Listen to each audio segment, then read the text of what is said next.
아버지 하나님 감사합니다. 저희들 사랑하셔서 주님의 귀한 종으로 다 부르시고 하나님 이 시간 또 함께 저희들 모으사 함께 주의 말씀 상고하게 하시니 감사합니다. 이 시간 저희들과 함께 하시고 지혜를 다하시고 주님의 귀한 사역자들을 주님 크게 사용하시고 그들의 섬김을 통해 주님 영광 받아 주시옵소서. 시작하는 시간입니다. 마치는 시간까지 함께 하시고 인도하실 것을 믿사옵고 예수님 이름으로 기도합니다. 아멘. 15페이지에 보면 1장 17절 말씀 나오죠? 네. 우리 고린도전서 1장 17절 말씀을 함께 읽습니다. 시작. 그리스도께서 나를 보내심은 세례를 베풀게 하려 하심이 아니요 오직 복음을 전하게 하려 하심이로되 말의 지혜로 하지 아니하면 그리스도의 십자가가 헛되지 않게 하려 함이라. 아멘. 예. 바울이 고린도 교회 사람들에게 세례를 많이 베풀지 않았다 그렇게 말합니다. 바울은 세례를 베풀려고 하지 않았는데 이 무슨 말인가면 이 세례는 당시에 자기의 어떤 파벌과 영향력을 확대하는 그런 수단이었습니다. 그래서 누구한테 세례를 받았다 하는 것으로 하나의 그룹을 형성을 한 거죠. 고린도 교회 네 개의 이 분파가 있었다 이렇게 보는데요. 보는데 네 개가 어떤 거죠? 바울파, 그죠? 나 바울에게 속해 있다. 그 다음에 아볼로에게죠. 아볼로에게 속해 있다. 그 다음에 베드로에게 속해 있다. 네, 그리스도에게 속해 있다. 이렇게 하는데 여기 네 개 가운데 이제 가장 큰 두 개가 아무래도 바울과 아볼로일 것이다. 그렇게 추측을 합니다. 베드로파가 있었다, 그리스도파가 있었다는 흔적은 사실 거의 없어요. 그래서 많은 학자들이 베드로파와 그리스도파는 있었겠지만 아주 작은 그런 이 모임이었을 것이다. 그렇게 추측을 이렇게 합니다. 가장 이제 큰 파벌이 바울파와 아볼로파가 있었다. 이 바울은 고린도 교회 설립자죠. 그리고 아볼로는 누굽니까? 바울이 떠난 다음에 후임으로 온 고린도 교회 담임 목사님이죠. 그죠? 근데 바울이 이제 이렇게 사역을 해서 열심히 이렇게 1년 반 동안 사역을 해서 교회를 세웠는데 바울은 이 순회 전도자 아닙니까? 그래서 이 사역을 하다가 이제 다른 도시로 이렇게 떠나게 되었죠. 후임으로 아볼로가 이렇게 온 거예요. 아볼로가 와서 이렇게 사역을 하는데 아볼로가 굉장히 웅변갑니다. 달변갑니다. 그래서 많은 사람들이 아볼로가 더 훌륭하다 이렇게 말합니다. 근데 이 파들이 주로 어떤 원리로 형성이 되었는가 이렇게 사람들이 연구를 해본 결과 바울은 설립자이고 아볼로는 현직 담임 목사이고 그리고 베드로는 누굴까요? 사도 중에 수제자이란 말이에요. 그리고 이 그리스도는 명목상의 이 교회는 모든 교회는 그리스도 교회니까 이렇게 근데 많은 사람이 추측하기를 세례를 준 것으로 아마 파벌이 갈렸을 것이다 그렇게 추측을 하는 겁니다. 다시 말해 바울에게 세례를 받은 그런 무리들, 아볼로에게 세례받은 사람들, 베드로에게 세례받은 사람들, 그리고 이 그리스도파는 이제 이렇게 그냥 이렇게 보는데, 그래서 바울이 뭐라고 말하는가면 나는 세례를 주지 않았다고 말합니다. 그리고 내가 세례 준 사람은 몇 명 없다는 거예요. 나는 근데 여러분 이 파벌이 이렇게 나뉠 때 이 파당에 어떤 구심점이 되는 사람이 세례를 많이 주려고 할까요? 많이 안 주려고 할까요? 많이 주려고 하겠죠. 자기 세력을 키워야 되니까. 그죠? 근데 바울은 뭐라고 말하냐면 나는 세례를 안 줬다는 거예요. 일부러. 그래서 보니까, 그래서 17절에 보니까 그리스도께서 나를 보내심은 세례를 베풀게 하려 하심이 아니다는 거예요. 내가 세례를 주려고 온 게 아니라 내가 해야 될 일은 뭐라고요? 복음을 전하기 위해서 내가 왔지 세례를 주려고 온 게 아니다. 좀 더 쉽게 말하면 하나님의 나라를 전하기 위해서 하나님의 영광을 위해서 내가 왔지 내 개인의 영달과 내 파워를 이렇게 세력을 확장시키기 위해서 온 게 아니라는 거죠. 우리 교회에서 여러분 그런 삶을 살고 있습니까? 내가 진정 하나님의 영광을 위해서 살고 있습니까? 아니면 내 세력을 확대하고 내 영향을 확대하려고 하고 있지는 않습니까? 바울은 그렇게 하지 않았다. 나는 내가 온 것은 세력을 주려고 온 게 아니라는 거예요.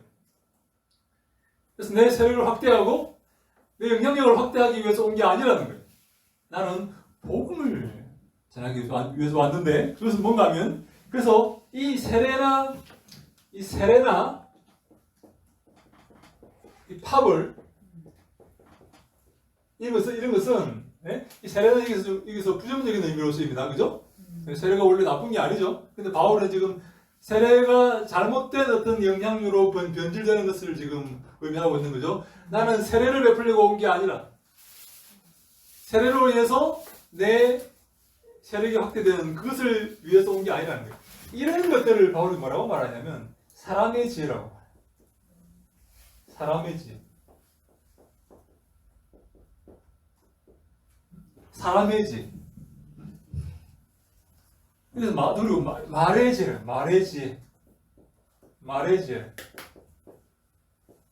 그리고 지혜라는 말이 여러분 등장했습니까? 지혜. 이 지혜라는 말은 굉장히 중요한 이 그리스 세계에서 굉장히 중요한 그런 개념이었어요. 왜냐하면 그들은 지혜를 가장 사랑했기 때문에 그렇습니다. 그래서 바울은 이렇게 말합니다. 사람의 지혜가 있고 말의 지혜가 있고 이런 것들은 다 사람의 지혜라. 사람의 지혜. 그리고 교회 안에도 이 사람의 지혜를 이렇게 구사하려는 사람들이 있죠. 네? 세력을 확장하고 내 영향력을 확대하고 내 권세를 이렇게 확대하려는 그런 사람이 있죠. 이런 표정을 보니까 우리는 전혀 그렇지 않은 것이 이렇게 표정을 짓고 있는데, 네? 그런 사람 있죠, 그죠? 네, 이 교회에서 이렇게 어떤 세력을 만들고 하려는 그런 이런 사람들이 뭔가 하면 사람의 지혜를 가진 사람. 바울식으로 말하면 말의 지혜, 말의 지혜, 말로 하는 지혜. 반대말이 있어요. 반대말이 이런 것과 반대가 뭔가요? 하나님의 지혜. 하나님의 지혜. 하나님의 지혜가 뭡니까? 바울이 말하는 하나님의 지혜가 무엇입니까? 이런 것과 세력을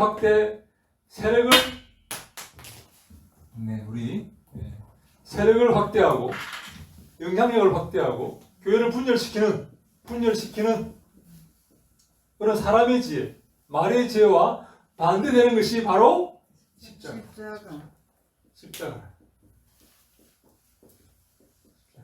자기가 죽는 거죠. 십자가는. 이거는 자기가 사는 거죠. 자기가 살아나는 거고. 하나님은 반대로 하나님은 죽겠죠. 영성은 죽겠죠. 자기가 사는 거예요. 여기는 자기는 죽고 하나님이 영광을 받으신다. 여기 말 하나님의 지혜. 근데 바울이 우리가 어떤 삶을 살아야 될까요? 사람의 지혜로, 말의 지혜로 세력을 만들고 파벌을 만들어서 분열을 일으켜서 영향력을 확대하는 이 사람의 지혜로 살아야 할까요? 아니면 십자가를 지고 좁은 길을 걸으면서 자기를 부인하고 하나님의 영광을 위해서 하나님의 지혜로 살아야 할까요? 하나님의 지혜로 살아야 하고 바울은 내가 그렇게 지금까지 살아왔다는. 그래서 바울이 유명한 말을 하죠. 갈라디아 1장 10절에 이렇게 말하죠. 내가 사람을 기쁘게 하랴 하나님을 기쁘게 하랴. 내가 사람을 기쁘게 하였다면 그리스도의 종이 아니다. 그렇게 말해요. 바울은 하나님을 기쁘게 하고 하나님께 영광 돌리는 삶을 살았다. 그래서 자기를 부인하고 자기를 내려놓고 하나님께 영광 돌리는 지혜.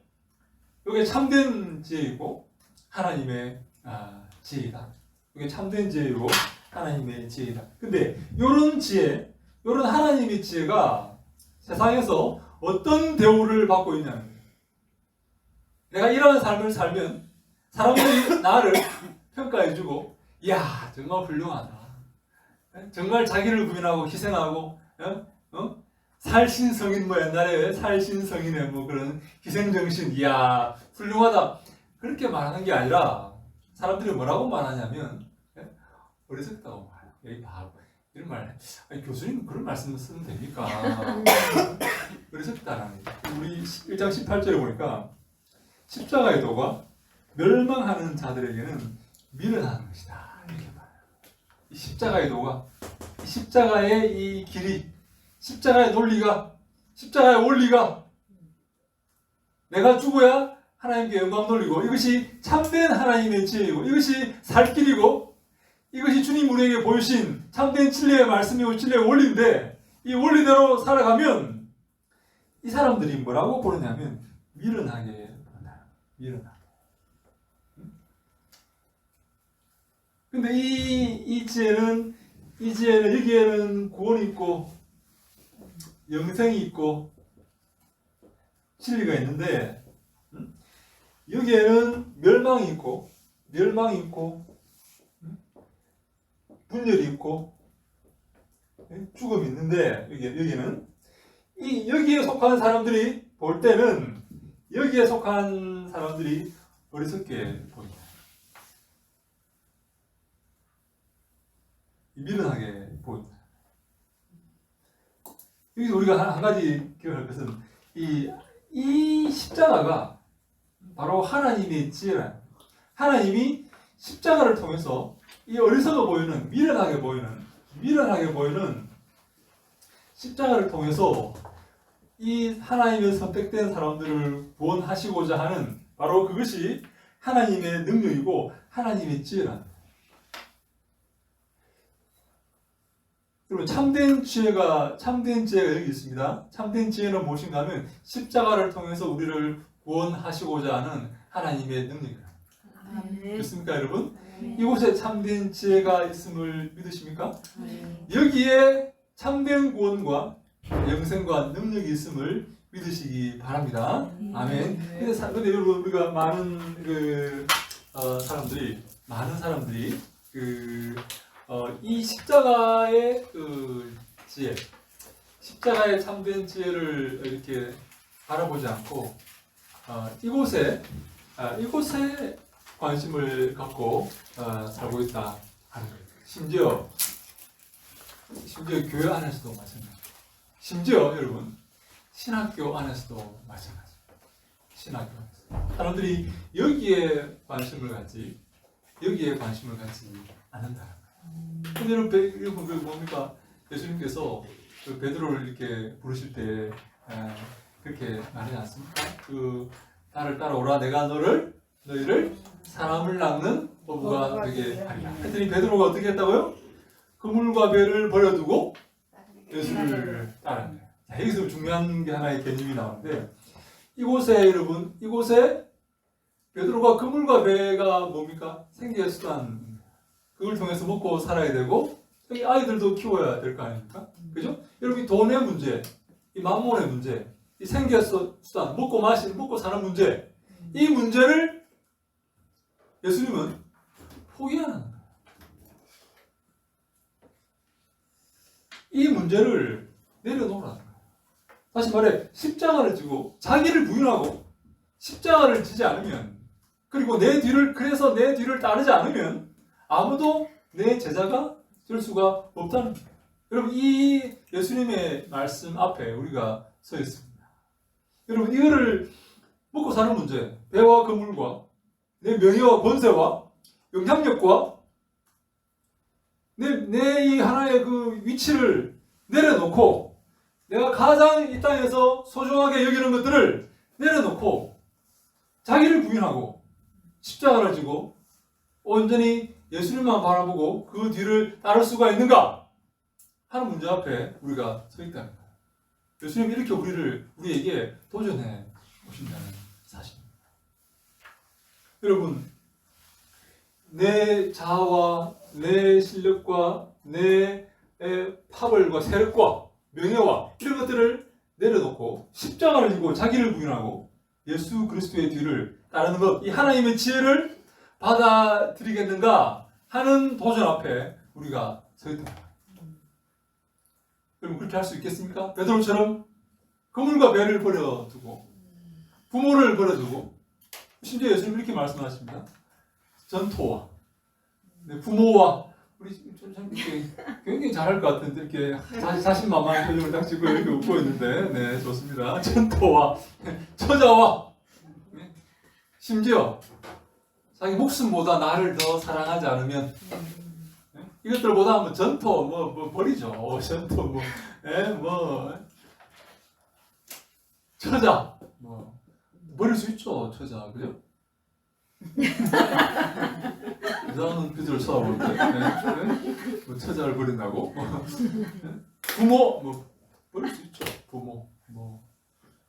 근데 심지어 너의 목숨까지, 그 목숨보다 나를 더 사랑하지 않으면 내 제자가 내게 합당하지 않다. 내게 합당하지 않다. 내한테 의미 없다는 거예요. 아무 의미 없다는 거예요. 그 삶이. 이 십자가를 지고 자기를 부인하고 그리스도의 뒤를 따르는, 자기를 부인하고 예수 그리스도의 뒤를 따르는 것, 이거 못하면 내게 합당하지 않다는 거예요. 아무든지 내 제자가 되려면 자기를 부인하고 십자가를 지고 내 뒤를 따라와야 된다고 말씀을 하시는 겁니다. 우리가 이 질문 앞에 돈 많은 부자 청년이 이 질문에 걸려서 예수의 뒤를 따르지 못했습니다. 근심하여 갔습니다. 왜? 저기 재산이 많은데 이걸 다 지금 포기하려니까 안 되는 거 아니에요? 그죠? 네. 이 선택 앞에 우리가 어떤 결심을, 물론 우리가 뭐 지금 다 팔아가지고 가난한 사람은 다 나눠주고 뭐 그렇게 할 수는 없겠지만, 제가 이제 동탄에 이제 있을 때 저희 교회에서 차상위 계층을 도우려고 동사무소에 복지센터에 갔어요. 여기 동탄 일동에 차상위 계층의 사람이 가구가 있으니까 우리 교회가 월 이렇게 소정의 금액을 쌀 한 포대하고 이렇게 90배하고 이렇게 도와주려고 한다 했더니, 그 복지과 담당하는 분이 너무 감사하게, 목사님 어떻게 그런 마음을 이렇게 가졌습니까? 근데 목사님, 죄송하게도 동탄 일동에는 차상위가 한 사람도 없답니다. 네. 제가 이동으로 갔죠. 이동으로 갔습니다. 이동. 없다고 해서 포기할 수 없잖아요, 그죠? 한번 이렇게 칼을 뽑았으니까 이동을 갔더니, 아이고 목사님 너무너무 고마운데 이렇게 오셔서 차를 한잔 합시다. 자기네가 차를 한잔 하면서 하는 말이, 근데 미안하지만 이동에도 한 사람도 없습니다. 삼동에 갔죠. 그래서 포기하면 안 돼. 삼동에 한 가구 있는 거예요, 한 가구. 근데 그 가구가 2초선 그 이단에서 믿는 그 이제 성도였어요. 이단 교회였어요. 그래서 내가 어떻게 해야 되나. 그래도 내가 돕는다 그랬으니까 도와야지. 1년 이렇게 돕고, 그 다음 이렇게 이제 우리가 양해를 구하고 안 했는데, 사실 뭐 우리가 다 뭐 지금 당장 뭘 다 팔고 이거를 포기하고 어떻게 할 수는 없겠지만, 모든 사람이 예수 그리스도의 이렇게 뭐 신앙을 공부하고 이렇게 주의 종의 길로 갈 수는 없겠지만, 우리 삶에 이런 원칙을 항상 기억하고 살아야 된다. 자기를 부인하고 십자가를 지고 예수 그리스도의 뒤를 따르는 거예요. 근데 여기 보니까 우리가 이 고다음 16페이지 보니까 이 16페이지. 근데 우리가 한 가지 기억할 것은, 우리가 이러한 삶을 살 때 이 사람들이, 믿지 않는 사람들이, 자기의 권세를 추구하는 세상 사람들이 우리를 미련하게 받아요. 우리 칭찬해주면 이렇게 할만한데 미련하게 봅니다. 참을 수 없는 그런 우리를 못하게 만드는, 그 길을 못 가게 만드는 그러한 요인이 여기 있어요. 1장 19절에 보니까, 기록된 바 내가 지혜 있는 자들의 지혜를 멸하고 총명한 자들의 총명을 피하리라. 이 약간 반어법입니다. 사람들이 이것을 미련하게 보고 이것을 지혜롭게 본다는 거예요. 내 힘을 키우고 영향력을 확대한 이것을 지혜롭게 보지, 이것을 지혜롭게 보지 않는다는 거예요. 이것을 미련하게 본다는 거예요. 이 세상의 관점에서 볼 때는 이게 지혜죠. 그죠? 내 힘을 키우고 내 파워를 만들고 영향력을 확대하는 게 지혜죠. 세상의 관점에서 볼 때는 이게 미련한 거예요. 그죠? 근데 하나님 이렇게 말씀합니다. 내가 지혜 있는 자들의 지혜를 폐하고 세상 지혜를 내가 폐하겠다. 하나님이 보시는 지혜는 어디 있습니까? 여기 있는. 이게 바로 하나님의 지혜이고, 이게 바로 구원이고, 이게 바로 영생이고, 이게 바로 주님께 영광 돌리는 길이다라고 하나님께서 말씀을 하시는 것입니다. 세상의 지혜가 아닌, 세상의 어떤 장꾀가 아닌 하나님의 지혜를 받아들이고 하나님 말씀만 받아들이고 하나님만 섬기는 이러한 삶을 우리가 살아야 되는데 이러한 삶을 살 수가 있겠는가 하는 것입니다. 1장 20절에 보니까 이렇게 말합니다. 여러분 제가 그 중간에 써놓았던 거 여러분 가셔서 한번 읽어보시면 됩니다. 우리 1장 20절 말씀 함께 읽습니다. 시작. 지혜 있는 자가 어디 있느냐? 선비가 어디 있느냐? 이 세대의 변론가가 어디 있느냐? 하나님께서 이 세상의 지혜를 미련하게 하신 것이 아니냐. 아멘. 세상 사람들은 이것이 지혜라고 말하지만, 그리고 이것이 어리석다고 말하지만, 하나님은 이게 어리석고 이게 지혜롭다고 말씀하시는 것입니다. 그래서 하나님 이렇게 말씀하십니다. 지혜롭다고 너희들이 지혜자가 어디 있냐? 여기에 선비가 공부하는 자가 어디 있느냐? 여기에 변론가가 어디 있느냐? 하나님께서 이 세상의 지혜를 미련하게 만드셨다는 거예요. 그래서 너희들이 미련하다고 하는 이 십자가를 통해서만 하나님은 우리에게 구원을 주시고 영생을 주시기로 하셨다 라고 말씀하시면서 이 하나님의 지혜에 참된 생명이 있다, 참된 영생이 있다라고 말씀을 하시는 것입니다. 사랑하는 여러분, 이 하나님의 지혜를 받아들이시기 바랍니다. 아멘. 그래서 1장 21절에 보니까 우리 17페이지 1장 21절에 보니까 하나님의 지혜에 있어서는 이 세상이 자기 지혜로 하나님을 알지 못함으로 하나님께서 전도에 미련한 것으로 믿는 자들을 구원하시기를 기뻐하셨도다. 아멘.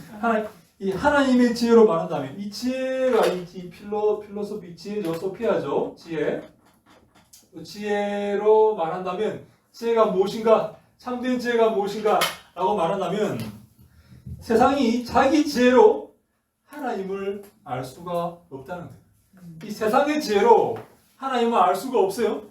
그래서 하나님께서 전도에 미련한 것, 십자가의 지혜로 십자가를 전하는 것, 이 전도에 미련한 것, 사람들이 미련하다고 말하는 이 십자가의 지혜로, 이 십자가의 전도로 믿는 자들을 구원하기를 기뻐하셨도다라고 말씀을 하십니다. 여기에 참된 지혜가 있고 여기에 참된 생명이 있다. 사람들이 미련하게 보는 이곳에 참된 지혜가 있다라고 말씀을 하고 있는 것입니다. 그래서 우리 22절에 보니까 유대인은 표적을 구하고 헬라인은 지혜를 찾으나 사람들은 이 표적과 지혜를 이렇게 찾으나 감사합니다. 우리는 무엇을 찾습니까? 우리는 23절에 우리는 십자가에 못 박힌 그리스도를 전하니 유대인에게는 거리끼는 것이요 이방인에게는 미련한 것이로되 24절에 오직 부르심을 받은 자들에게는 유대인이나 헬라인이나 그리스도는 하나님의 능력이요 하나님의 지혜니라. 아멘. 네. 이 유대인은 이렇게 그 기적을 구하고 헬라인은 지혜를 구하지만 우리는 십자가에 달린 예수 그리스도를 전한다는 거예요. 이것은 이 십자가의 예수 그리스도는 유대인들에게는 거리끼는 것이고 나무에 달린 자가 저주를 받았다는 그 십자가에 달렸기 때문에 헬라인에게는 미련한 것이지만 하나님 보시기에는 이것이 바로 하나님의 능력이요 하나님의 지혜라. 이것이 하나님의 지혜라. 제가 오늘 여러분 혹시 이까지 질문 있습니까? 네, 19페이지 보니까 하나님의 어리석음이 사람보다 지혜롭고 하나님의 약하심이 사람보다 강하니라 라고 말합니다. 사람들이 이것을 미련하다고 말하지만, 예수 믿는 것을 미련하다고 말하지만, 십자가를 따르는 것을 미련하다고 말하지만, 자기를 포기하고 자기를 부인하고 그 좁은 길을 걷는 것을 미련하다고 말하지만, 하나님의 미련함이 사람의 지혜보다, 사람보다 더 지혜롭고, 하나님의 이것이 약하게 보이지만, 십자가가 약하게 보이지만, 십자가가 정말 초라하게 보이지만, 하나님의 약하심이, 약하다고? 오케이. 하나님의 약하심이 사람보다 강하다. 아멘. 이게 여러분 더 강하고, 이게 더 지혜롭고, 또 나아가 여기에만, 십자가에만 생명이 있다는 거예요. 아멘. 이것이 참된 지혜라는 겁니다. 세상과 지금 고린도 교회에 지금 이렇게 들어와 있는 잘못된 그런 생각들, 파벌을 이루고 세례를 통해서 내 세력을 확장하려는 잘못된 시도들, 잘못된 이 지도자들의 행태, 이것을 바울이 지적하면서 이런 교회에 이런 잘못된 이런 이런 영향력이 들어오고 교회에 잘못된 이 악성 어떤 이 세균들이 균들이 이렇게 침범하고 교회가 그래서 감염되어서 부패해가는 이런 모습을 보면서 이런 것이 지혜가 아니고 이게 잘하는 게 아니고 이게 잘하는 것이다. 이렇게 해야 되고 이렇게 해야지 영생이 있고 구원이 있다는 말씀을 지금 바울이 하고 있습니다. 그래서 바울은 이렇게 말합니다. 사람들이 볼 때는 이게 지혜롭고 이게 미련하지만 하나님은 미련한 것을 택하셔서 지혜로운 자들을 소위 너희들이 지혜롭다고 오케이 지혜로운 자들을 부끄럽게 하신다. 하나님은 약한 것들을 택하셔서 십자가의 그 약함, 정말 초라함, 정말 그 십자가에 못 박히는 어린 양처럼 그렇게 여러분 양이 그렇게 도살당할 때 그렇게 여러분 슬픈 표정을 짓고 반항하지 않는다고 이렇게 하지 않습니까? 이런 모습, 이렇게 약한 모습이 하나님은 이걸 통해서 이 강하다고 스스로 지혜롭고 강하다고 하는 이 세상 사람들을 부끄럽게 하신다. 여기만 구원이 있고 여기에만 생명이 있고 여기에만 참된 진리와 참된 지혜가 있기 때문입니다. 그래서 하나님은 우리 1장 26절에 보니까 1장 26절 우리 19페이지에 우리 함께 읽습니다. 시작. 형제들아 너희를 부르심을 보라. 육체를 따라 지혜로운 자가 많지 아니하며 능한 자가 많지 아니하며 문벌 좋은 자가 많지 아니하도다. 아멘. 그래서 교인들 성도들을 보니까 살펴보니까 육체를 따라 지혜로운 자가 많지 않다. 왜? 하나님은 약함을 통해서 역사하시고 약함을 통해 소위 강하다고 하는 자들을 부끄럽게 하시기 위해서 약한 자들을 택하신다. 아멘. 여러분들이 저처럼 이렇게 불쌍하고 이렇게 얼마나 불쌍합니까? 여러분 다 잘 알잖아요. 내가 불쌍한 거. 굉장히 표정이 못하면 저도 불쌍합니다. 그렇습니까? 여러분 저를 이렇게 너무 이렇게 발시하면 안 돼요. 네? 집사님 저를 발시하면 안 되는 거예요. 불쌍하게 여기고 이렇게 육체를 따라 지혜로운 자가 많지 않고 능한 자가 많지 않다. 교회 안에 능한 자가 많지 않고 문벌 좋은 자가 많지 않다. 문벌 좋은 자가 교회에 왜 우리 교인들은 다 이렇게 가난하고 이렇게 왜 못 살고 말이야. 교인들은 왜 이럴까요? 그렇게 하면 안 돼요. 왜? 원래가 교회가 원래가 그래요. 원래가 하나님이 그런 사람들을 부르신다는 거예요. 그죠? 그래서 교회에 보면 육체를 따라 지혜로운 자가 많지 않고 능한 자도 많지 않고 문벌 좋은 자도 많지 않다. 하나님이 이런 미련한 자들, 약한 자들을 통해서 이 소위 강한 자들을 부끄럽게 하시려고 원래가 하나님이 그런 자들을 택하셨다. 그런 자들을 불러 내셨다는 거예요. 그런 자들이 그래서 그런 자들은 십자가의 그 복음을 믿고 구원받은 자들이기 때문에 당연한 것이고 자랑스럽게 생각하고 기뻐하며 감사할 수가 있어야 되는 것입니다. 나는 왜 약하고 나는 왜 가난하고 나는 왜 못 배웠나? 네, 그렇게 좀 고민하고 슬퍼할 필요가 없다. 슬퍼하면 안 된다. 네, 안 됩니다. 하나님은 이런 자들을 불러서 강한 자들을 부끄럽게 하시기 위해서 그렇게 하시는 것입니다. 그래서 27절에 보니까 이렇게 그래서 28절에 보니까 하나님께서 세상에 천한 것들과 멸시받는 것들과 없는 것들을 택하사 있는 것들을 대하려 하시나니. 있는 것들. 여러분 있는 것들 있죠? 있는 것들 있죠? 그죠? 우리는 없지만 없는 것들이지만 있는 것들 그죠? 여러분 있는 것들이 있습니다. 있는 것들을 피하려 하신다. 이렇게. 그래서 29절에 보니까 아무 육체도 그것은 이는 아무 육체도 하나님 앞에서 자랑하지 못하게 하려 하십니다. 하나님 앞에서 아무도 자랑할 수가 없다. 아무도 자랑하면 안 된다는 거예요. 왜냐하면 그 모든 것이 하나님의 은혜이기 때문에 그렇습니다. 여러분들께서 받으신 모든 것이 하나님의 은혜인 줄로 믿으시기 바랍니다. 아무도 그것을 가지고 자랑하면 안 돼요. 심지어 여러분 그 어떤 사람은 믿음을 자랑하는 사람이 있어. 나는 믿는데 왜 너는 못 믿냐? 믿어라. 왜 믿음이 없냐? 그리고 믿음도 사실 자랑할 것이 못 되는 게 믿음도 여러분 선물입니다. 하나님의 선물. 하나님이 주신 게 자기가 뭐 잘나서 믿은 게 아니라 하나님께서 믿음은 하나님의 은혜. 그래서 너희가 그 은혜를 인하여서 믿음으로 말미암아 구원을 받았다. 그렇게 말하지 않습니까? 그래서 우리가 보니까 그 아무도 하나님 앞에 자랑할 수가 없다는, 자랑하면 안 된다는 거예요. 그래서 1장 30절에 이렇게 말합니다.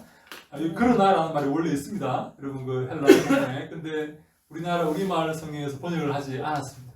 그래서 제가 괄호를 이렇게 만들어서 이렇게 집어 넣었습니다. 우리 그러나를 같이 포함해서 한번 읽어볼까요? 우리 30절 말씀, 1장 30절 말씀 시작. 그러나 너희는 하나님으로부터 나서 그리스도 예수 안에 있고 예수는 하나님으로부터 나와서 우리에게 지혜와 의로움과 거룩함과 구원함이 되었으니. 아멘. 아무도 이 사람들은 자랑할 것이지만 아무도 하나님 앞에서 자랑할 수가 있다 없다 없습니다. 그래서 없는데 우리는 무엇으로 살아가는가, 무엇으로 자랑하는가?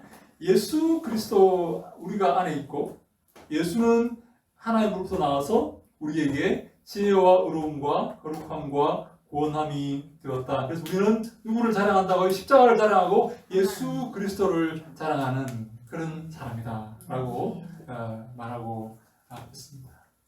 우리의 구원은 오직 예수 그리스도 안에 있다.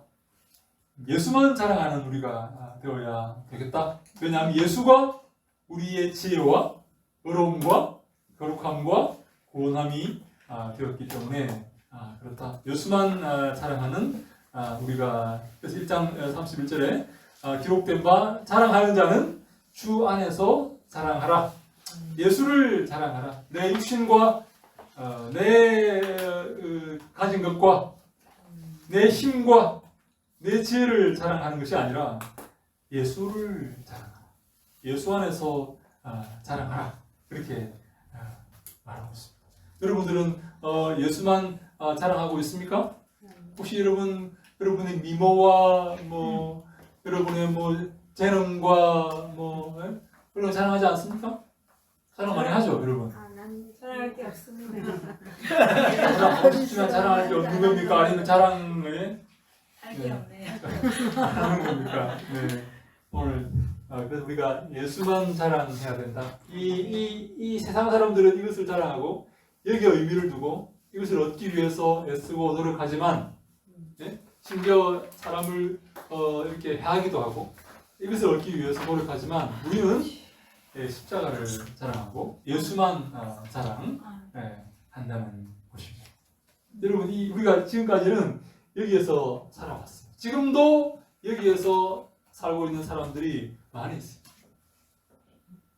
내 힘을 키우려고 그러고 내 부를 확대하려고 하고 하는 그런 삶을 사는 사람이 많이 있죠. 근데 우리의 삶이 이쪽으로 넘어와야 해요. 아멘. 하나님을 위해서 내가 내려놓고 포기할 수가 있는가? 내 것을 내가 포기할 수 있는가? 내 정말 소중하게 생각하는 것들을 포기할 수 있는가?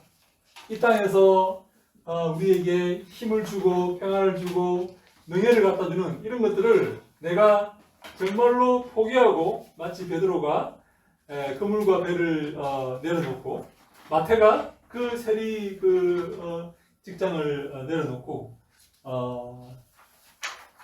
제자들이 부모를 버려두고 예수를 따랐듯이 이렇게 십자가를 붙들고 이 하나님의 지혜를 얻기 위해서 내가 십자가를 선택하고 예수를 선택할 수가 있겠는가? 그럼 믿습니까? 아무도 말을 못해요. 네, 이게 골치 아프거든요. 지금 저 심각하거든. 내가 이게 버리려 그러니까 이게 뭐 이렇게 버릴 수가 있나? 이게 내 목숨 생명줄인데 이게 지금 그죠?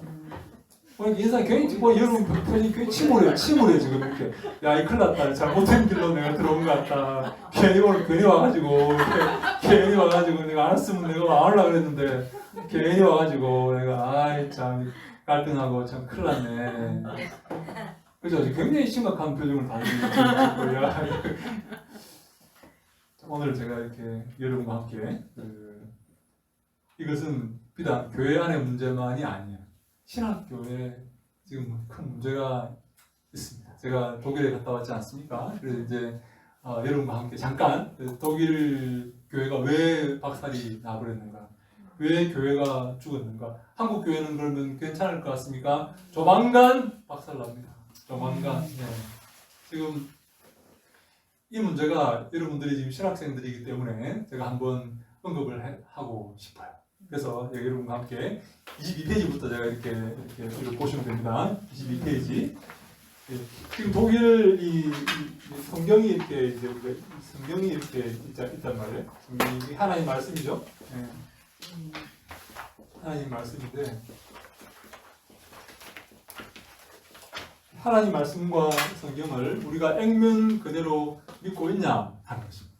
액면 그대로 정말 하나님이 가라 하면 가고 버리라 하면 버리고 네? 하라 하면 할 수 있는가 하는 것입니다. 모세가 우리가 모세오경을 보면 모세의 어떤 이 일 가운데 반드시 맨 마지막에 이렇게 기록되었어요. 모세가 그 말씀을 다 준행하였더라. 이런 표현들이 있어요. 아멘. 모세가 하나님 말씀을 정말 1.1도 가감 없이 다 준행한 것입니다. 시키는 대로 다 한 거예요. 이렇게 하라면 이렇게 하고 거기다가 모세의 의견을 섞지 않았다는 거예요. 하나님 말씀을 액면 그대로 받아들이고 그 말씀에 순종했다 하는 것입니다. 이것이 바로 종의 자세죠, 그죠? 종이 여러분 주인이 뭐라 그러는데 종이 이렇게 이렇게 반대하고 이렇게 하면 되겠습니까? 안 되겠죠? 네. 하나님 말씀을 이제 모세가 액면 그대로 들었는데 요즘 신학교에 하나님 말씀을 액면 그대로 받아들이고 있냐 하는 것입니다. 하나님 말씀을 여러분 그 신학교 교수들이 부활을 여러분 믿습니까? 네? 여러분 제가 우리 친구가 하는 말 정말 제가 충격적으로 한 말 제가 지난주에 말씀을 드렸죠. 내 친구가 그런 말을 하는 거예요. 자기 친구들이 자기한테 그렇게 말했다는 거예요. 야, 너 합동식 목사들은 좋겠다. 부활을 믿으면서 설교하니까 너무 좋겠다. 그럼 니들 안 믿냐? 자기는 안 믿는데요. 근데 부활절에 대해서 부활에 관해 설교를 하려니까 죽을 지경이래요. 부활을 안 믿는데. 이 사람이 어떻게 부활해 죽었다가 말도 안 되지. 솔직히 여러분들 그렇게 생각하잖아요. 사람이 어떻게 해요? 사람이 어떻게 부활해요? 사람이 죽었다가. 예수님 물리로 그랬대요. 여러분 솔직히 말해보세요. 가슴에 손을 얹고 어떻게 사람이 물리로 걸어요? 말도 안 되지. 무슨 뭐 축지법을 쓰는 거예요? 네? 성경이 기적을 말하고 부활을 말하고 정말 어떤 이적을 말한다. 신학교에서 학교에서 그것을 액면 그대로 믿고 가르치느냐 하는 것입니다. 근데 우리가 특별히 독일의 신학교가 그렇습니다. 믿지 않습니다. 믿지 않아요. 기적을 믿지 않습니다. 부활을 믿지 않아요. 그들의 소망을 기록해 놓은 것이지 실제로 부활했다고 말할 수가 없다. 그렇게 말합니다. 이런 성경을 이렇게 공격하는 하는 이 하나의 이 사조가 역사 비평이라는 거예요. 역사의 잣대로 성경을 비판하는 겁니다. 역사적으로 검증된 것만 인정하겠다는 거예요. 이 역사 비평이라는 거예요. 근데 우리가 이 하나님 말씀을 여기 액면 그대로 하나님 말씀을 이렇게 믿는 거예요. 오늘 여러분들에게 생각해 보고 싶은 것은 이 성경 비평, 이 역사 비평이 성경을 공격하고 많은 신학교를 무너뜨리고 많은 교회를 무너뜨리고 나아가 우리의 믿음을 무너뜨리고 있는데 이것을 어떻게 우리는 이것을 어떻게 받아들여야 되는가 하는 것을 한번 생각해 보려고 합니다. 22페이지 보니까 이렇게 말합니다. 철학은 그래서 제목이 역사 비평은 성경 비평은 철학에서 온 것이다. 철학은 하나님의 계시에서 지혜를 구하는 것이 아니라 사람에게서 지혜를 구하는 것이다. 철학은 이런 무엇입니까? 철학은 필로소피, 지혜를 사랑하는 거죠. 지혜에 대한 사랑이죠. 우리가 말한 철학은 이 생각 철자에 이 배울 학자를 쓰죠. 생각을 이렇게 배우는 그런 학문이죠. 물론 그 철학자 가운데 성도라고 말할 수 있는 그런 사람이 있지만 철학은 원칙적으로 근본적으로 이 계시가 주는 생각, 즉 창조주가 피조물보다 앞선다는 생각과 전제들을 인정하지 않는다. 철학은 이 생각을 이렇게 연구하는 학문이기 때문에 철학은 근본적으로 인본주의입니다. 내 생각을 중심으로 그렇게 연구하는 그런 학문입니다. 그래서 철학은 본질적으로 무신론적이고 반신론적이다. 철학은 본질적으로 무신론적이고 반신론적이다. 철학은 하나님을 섬기지 않는다. 철학은 하나님의 계시를 특별한 계시를 인정하지 않는다 하는 것입니다.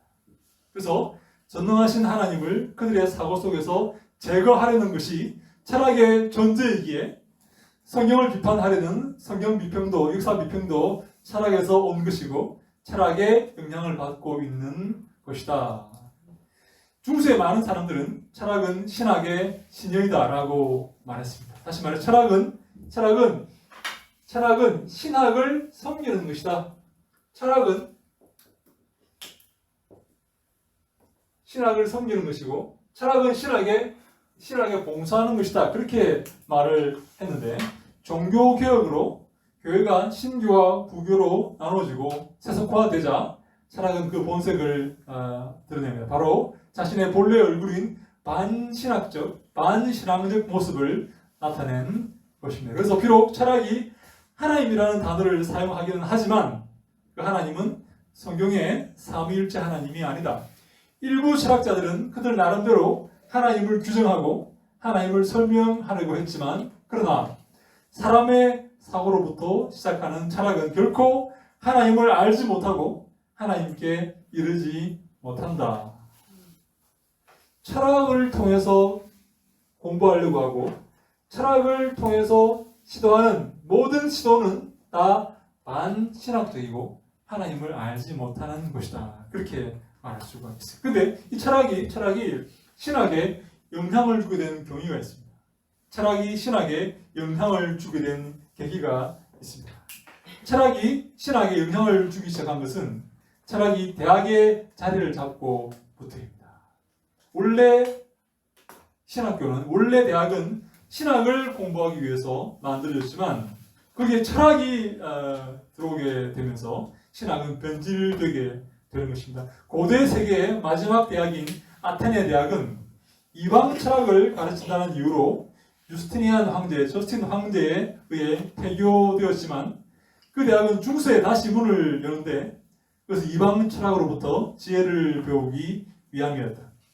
아테네의 볼로냐 대학은 로마법을 연구하기 위해서 세워졌고 파리 대학은 아리스토텔레스의 철학을 연구하기 위해 세워졌다.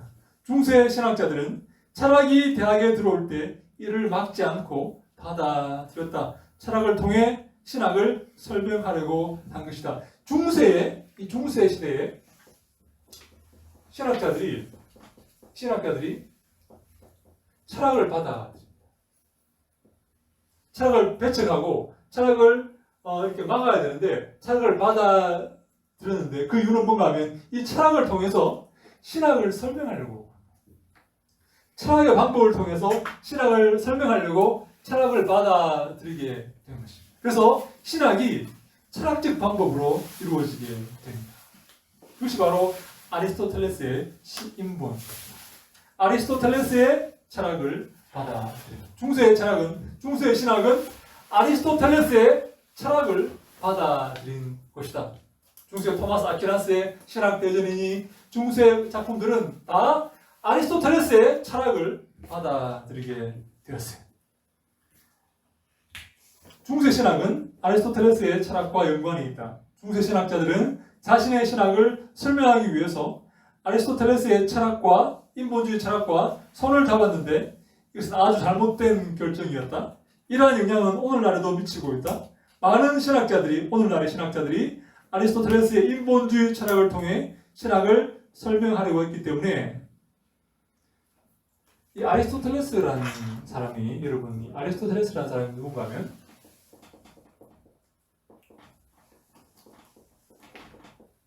하면 이 사람이 바로 알렉산데 스승입니다. 알렉산데가 누굽니까? 그리스의 황제죠.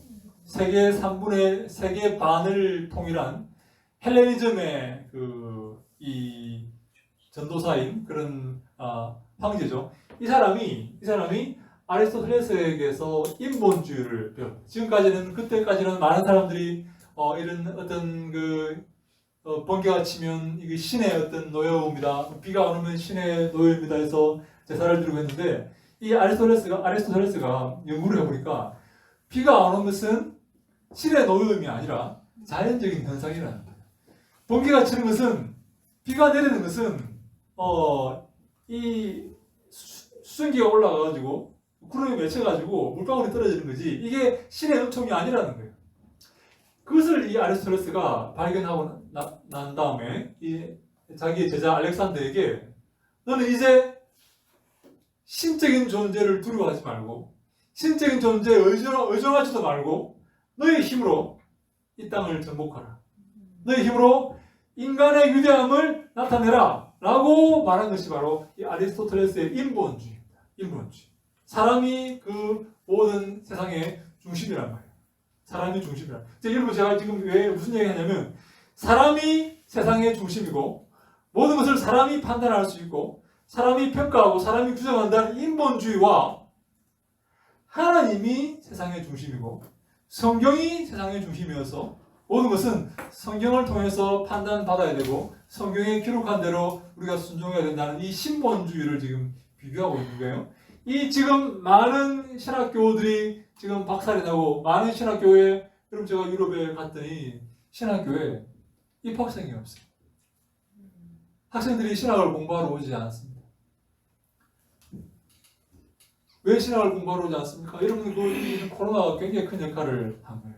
여러분 코로나 때문에 교회가 문을 닫았죠. 많은 교회가 어려움에 이렇게 빠졌죠. 이 신학생들이 그걸 보니까 내가 신학교 갔다가는 밥을 굶겠다는 생각을 한 거예요. 여러분 정말 대단한 분들이에요.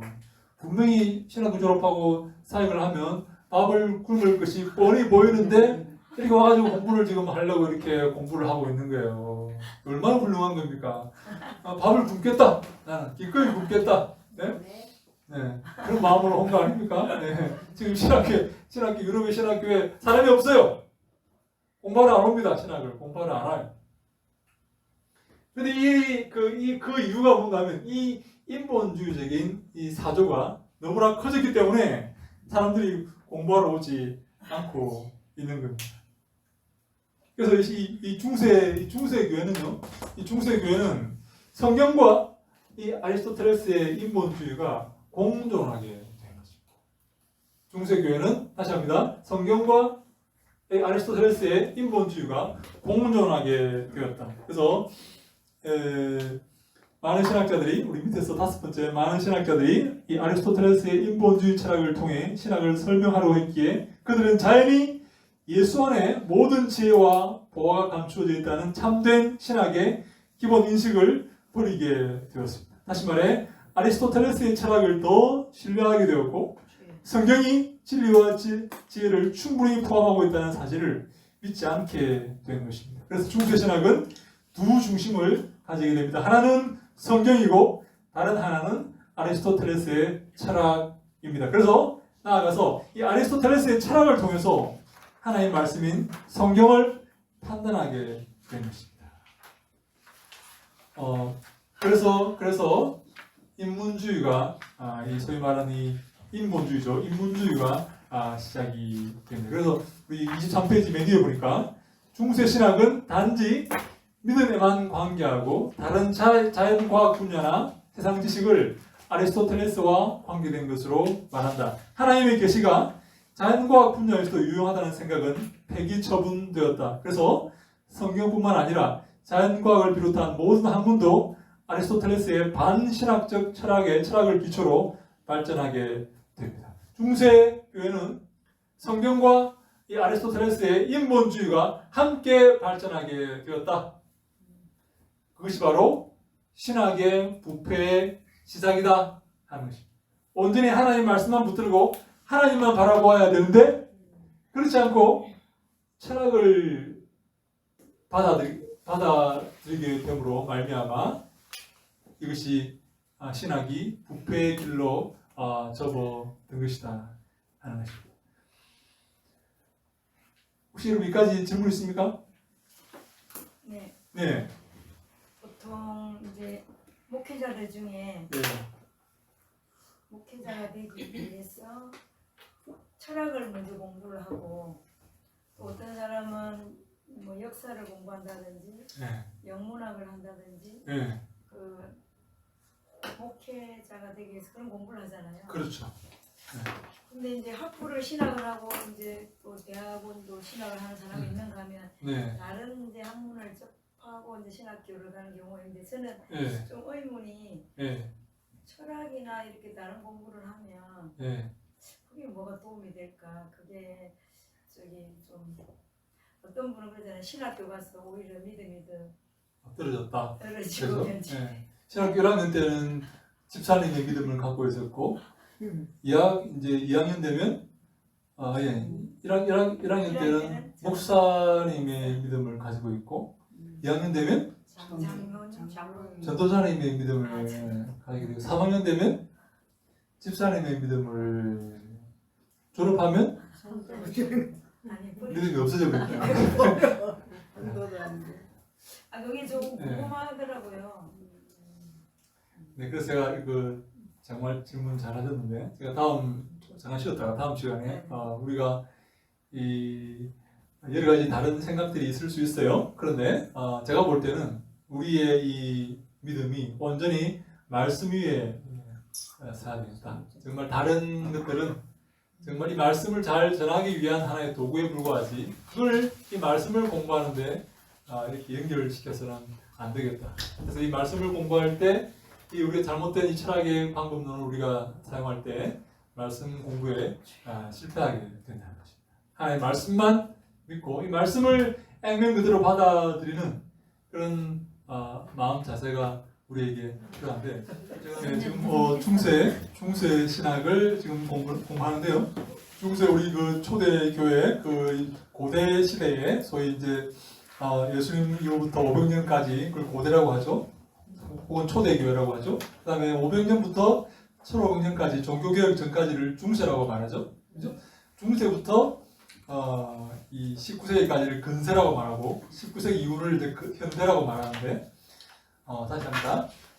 예수님 오시기부터 500년까지를 고대 혹은 초대교회 시간 이렇게 말하고 500년부터 1500년까지 2000년 기간을 중세라고 이렇게 말합니다. 세상 사람들은 암흑기라고 말하죠. 왜냐하면 거기는 좀 더 하나님의 말씀만 공부하고 교회가 권력을 쥐고 있었기 때문에 암흑기라고 말하는데 1500년경에 종교개혁이 문에 보면 르네상스가 일어나고 종교개혁이 일어나죠. 그때 이 사람들이 이제 비로소 이 중세의 암흑기에서 벗어나서 다시금 사람의 인성과 그 사람의 아름다운 모습을 찾아가는 그런 시기다. 그래서 문해의 부흥이라고 해요. 문해의 부흥이라고.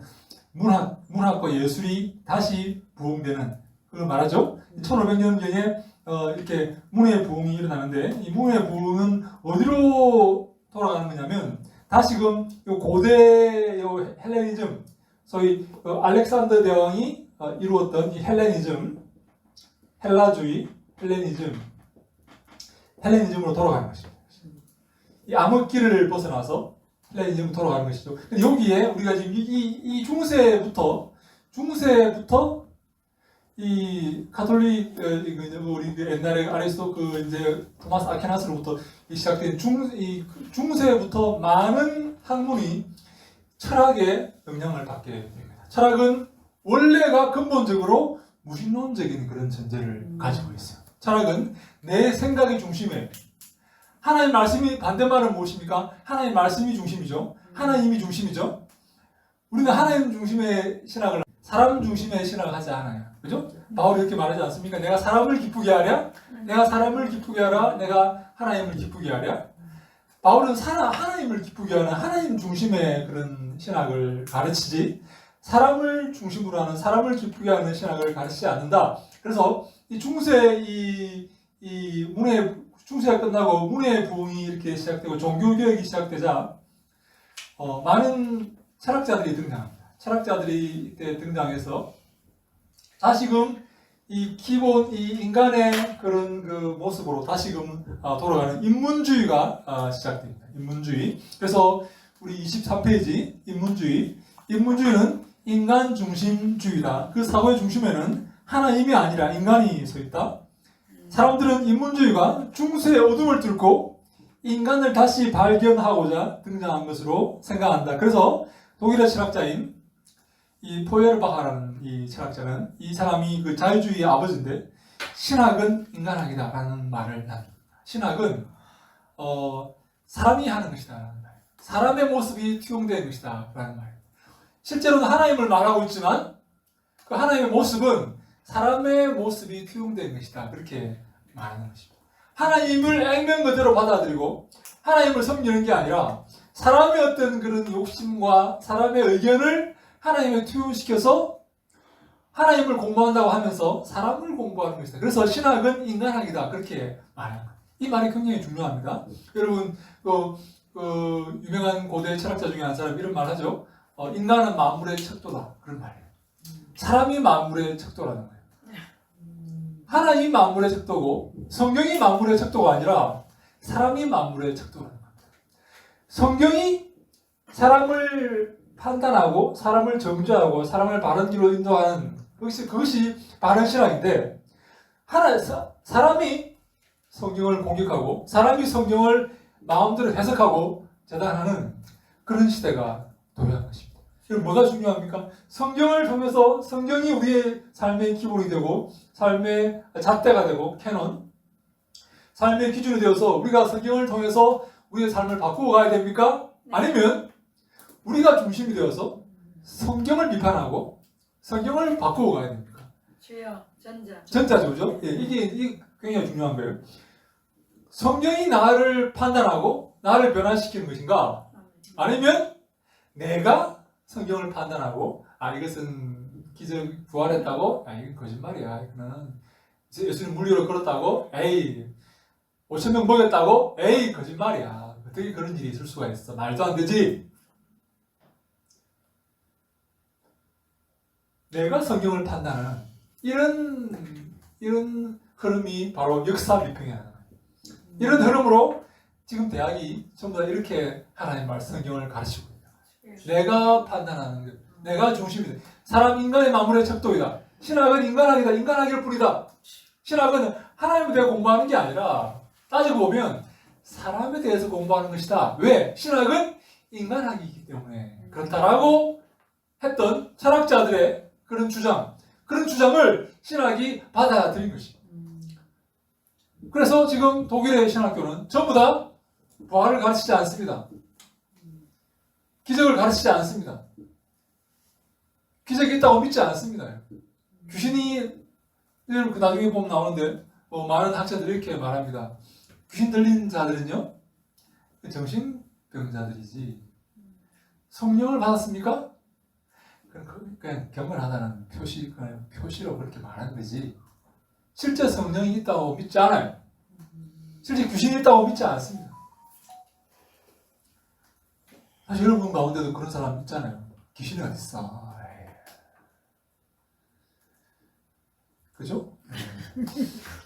우리 가운데는 없는 것 같습니다. 지금 맞습니다. 네, 맞습니다. 네. 그래서 이렇게 이것은 바로 이제 하나님은 사람의 규정과 설명 속에서만 존재한다는 말이다. 불트만이라는 학자는 자기 신학에서 신학은 인간학이다라는 명제를 잘 적용합니다. 그래서 모든 기적을 거짓으로 규정하고 비신화하려고 했습니다. 비신화, 신화를 없앤다는 겁니다. 성경 속에 나와 있는 신화적인 요소들을 다 없애는 거예요. 다 빼버리는 거예요. 예수님이 병을 고쳐요? 다 그건 신화적인 전설 같은 이야기지. 예수님이 무슨 500여의 기적으로 사람을 먹여요? 그것은 전설 같은 이야기지. 그래서 이렇게 설명합니다.